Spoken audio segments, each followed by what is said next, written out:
Thank you, Jonathan. Thank you, Grant. Thank you, MASSCANN, for taking the time for us to be able to use your platform to share this information.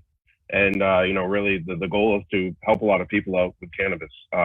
Little background on myself: I'm Stephen Mandile, was a sergeant in Massachusetts Army National Guard from 1998 to 2005, where I was injured in Iraq, Operation Iraq Freedom 3, diagnosed with serious spinal cord injury, traumatic brain injury, PTSD. Went through a decade of trying countless treatments, multiple surgeries, over 57 different medications, including fentanyl and 8 other opioids. And I was able to make the switch to cannabis. And making that switch, as crazy and hard as it was, it drastically improved the quality of my life. So I had to make a commitment to remove any barriers and increase access for anyone else, trying to get out of the grips of opioids, and just trying to better themselves and keep growing and not be another statistic of overdose deaths. So the spirit of this bill came from the need to help remove those barriers, to cannabis, which we see as a tool in the veteran community to battle against opioid overdose deaths, and as well as veteran suicides. And these are issues that have been plaguing, our community for, at least 2 decades now. And it hasn't gotten better. And veterans are frustrated because we are letting people know that something's working for us. We're letting legislators know, we're letting, government agencies know that something's working for us. And we believe it can help so many more. And having to fight as hard as we are it's a little disappointing, but that's what we do and that's what we're used to. Like Grant, last year, this bill, I brought this bill forward last year. And at that time was like, we're finally here. I started this in 2015, and here we are. We're gonna make the difference. And I was shocked that there was opposition. What I found more shocking was the misinformation being used that I'd read about in testimonies of veterans not being able to talk to their doctors at the VA, which is completely false. Veterans have the protections of VA Directive 1315, which it encourages doctors and patients to talk to make sure there's not going to be any conflicts with medications that you're on that could interact negatively with cannabis, which is important. So the idea that we can't talk to anybody is false. And there were also talks of, disability. Yep. Okay, sure. All right. So the bill, H.179 and S.70, so they streamline the process to becoming a patient. Currently, due to federal prohibition, the VA does not allow any physicians or anyone there to do referrals or finish any paperwork. So we then have to go to clinics to get their referral and pay out of pocket for that. And it's great. There's some businesses that will offer days for veterans to get their cards at no cost, and there's other ones that have lower prices. But then you get looking from anywhere to $100 to the highest, which is $349 for a patient card, and that's a big hit for a lot of people. That's a car payment, electric bill. Who knows? So that's a big right. So that's a yearly thing, year after year. So that's a big barrier for a lot of veterans, and that's what a lot of veterans reported in the Veterans Medical Health and Cannabis Medical Cannabis study that was done in 2019. Most of the barriers were cost and stigma. So we're trying to remove the barrier of cost for veterans to allow them to use their VA paperwork the same way they do that in other states already, in North Dakota and Illinois. And there were even legislators there that weren't so hot on it, but then thought, what, if there's anything that's going to help veterans and I can be someone to get them that help, I'm going to do it. So we're looking for our legislators here in Massachusetts to follow that lead and then listen to veterans and do what they're asking, with something, it's harm reduction, and it's making it a lot less risky for veterans to take medicines. The other part of it, and due to having been part of all these communities, survived these things that we're told we can't survive, surviving war, surviving suicide attempts, surviving decade-long opioid addiction. I wanted to reach back and help those other people and throw down that lifeline and allow them to have that. So adding PTSD to the list of qualifying conditions, is a way to break stigma and a way to also continue. My hopes are, and someone sees PTSD listed, they're going to continue to go after that, where they might not see it. It might turn them and be like, that's not going to be allowed for me. I don't see it. So we're trying to bring it into the light so people know. Same with the opioid use disorder as well. So they have, let me see here, this, like, when it comes to the PTSD and opioid use disorder, so many other states are doing it. So Massachusetts is the only New England state without PTSD listed. So we want to fix that. And currently, out of all 36 states that have medical, all but 2 of them have it for PTSD, which is Alaska and South Dakota. So, we need to be part of the leaders, not ones that are, trying to catch up in Massachusetts. I think that's a bad play. Steve, I hate to jump in, but can you explain? No, go for it. Can you explain to people a little bit who might be listening? This won't impact the fact that doctors can use any qualifying condition they deem necessary to give someone a medical card, right? This is just adding PTSD to a list that already exists alongside the qualification that any condition will count.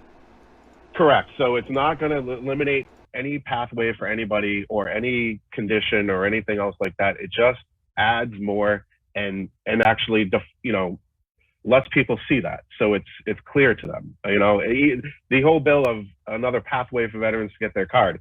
It's not saying veterans that want to go to the doctor can't go to the doctor. We're not taking away any approach or any. It's just increasing access and making newer pathways, streamlined pathways that some veterans may feel more comfortable doing. Like veterans like myself that do talk to their VA physicians and have the guidance from there and have that safety net of being able to talk to doctors about it. And I understand some don't, or some might not feel comfortable and just want to talk to an outside doctor. And for them, by all means, go ahead. That's great. And then again, last year didn't expect to have to play any sort of any sort of defense on this.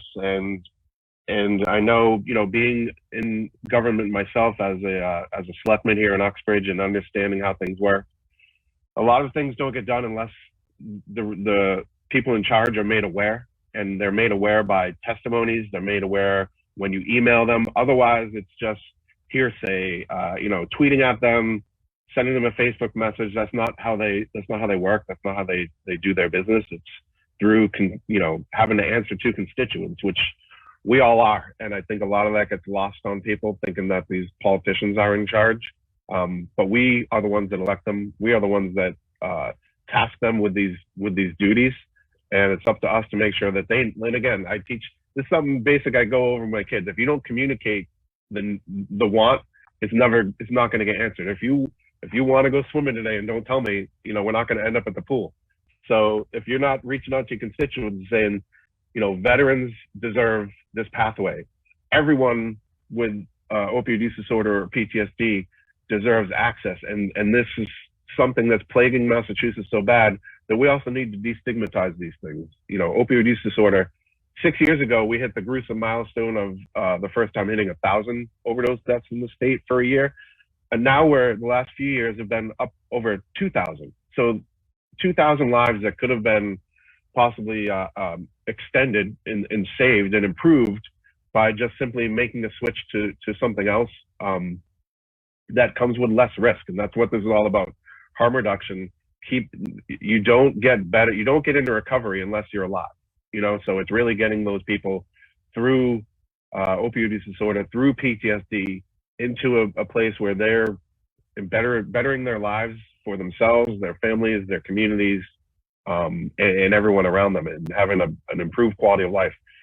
The opposition really didn't come out with any sort of, this is dangerous or anything like that, and we're afraid that this is going to happen to them. It was only a quiet, or not really quiet, but a minority group of people, a small group of people that were against this, and really came across feeling like, well, yeah, I would do that too if I was worried about losing business. I'd oppose something that's going to take my customers away. But this is something that's so, there's so many out there, so many veteran organizations, so many people trying to figure out, you have people trying to do push-ups every day to save lives. While that's appreciated, it doesn't go far enough, but this is an issue that's been plaguing the veteran community for years. And to look back as far as Vietnam veterans have been using cannabis for all this time, and having success with it, but just haven't had the support of the rest of society to kind of push government into getting that. And now they are, and I so many veterans that are reaching out are Vietnam era veterans in their not too far from me, in their 50s and 60s, that are just like, the ease of access to be getting this now, it's just drastically changed their lives, and their families reaching out too, saying, my kids have their mother back, my kids have their uncle back, their father back, or whatever. I have my spouse back, and things we thought were never going to happen again, like they're happening. So to try to take away something, that a path for those that are asking for it, it's shameful. And it really it really bothered me that that group came out against it. A physician who I've heard say the exact opposites at times, who tries to educate people on the safety of cannabis, then coming out and kind of vilifying it, saying like, you can't put this in the hands of veterans. You can't trust them with that. It's just, it was shameful, and it kind of, sent me for a little spin there. But like I said back when I started this in 2015, I'm committed to do this to the end, whether it takes me 2 times, 3 times, 5 times. I know where things get done. I'll be at that house pushing for it. And I'm grateful that I have my local legislators, my elected officials from my districts that are sponsoring this. I have legislators that listen to veterans, and a lot of times that doesn't happen, where veterans are kind of used as props. And come, May and November, when everyone wants to talk about service members, they invite us to things and have us speak. But it's like, no, we need you to, we don't need a thank you. We need you to take some action and listen to us and work with us, because you're talking about a segment of society that dedicated and dedicated their lives, and agreed to maybe sacrifice their life if they had to for the better of this country. I don't think you can turn your back on those people and look good. So I feel like a broken record when I talk about it, because it just seems so important to me, but also like a no-brainer a lot of times. But I understand we're battling decades of discriminatory talk, stigmatizing talk, and we can no longer sit by and let that happen. I mean, I believe federal legalization will come. I believe, I've also been to Congress 3 times in the last few years, meeting and pushing for federal legalization at the same time. Because I'm asking Massachusetts to step in and be the bridge to where veterans, eventually get it from the VA, like in Canada, where they get the referrals, and then they also get reimbursed from anywhere from 3 to a minimum of 3 and a maximum of 10 grams a day. So to be able to remove that burdensome barrier too for veterans of cost, because never as a veteran, 100% disabled veteran and veterans getting care at the VA, they're not paying for those medications. Anything from saline drops for eyes, like I said, to fentanyl, Percocet, Xanax, all that kind of stuff, no cost. And then making that switch to something that is, so expensive here, for a family to have to kind of say, well, we really can't afford that. I'm going to stay on these things. I want to never hear of that again. I want to make sure no family has to sit down and make a decision and be like, you know what, financially, I have to stay on these other harmful things that are not helping me.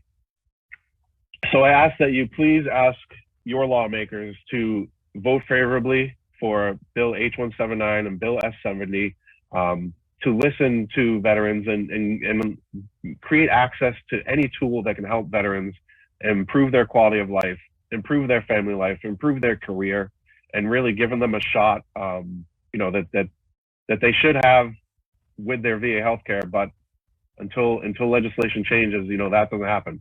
Just let them know that you're in favor of this. You want them to vote favorably. You want veterans to have access. You want to help break stigma on PTSD and opioid use disorder, and you just want to see people grow.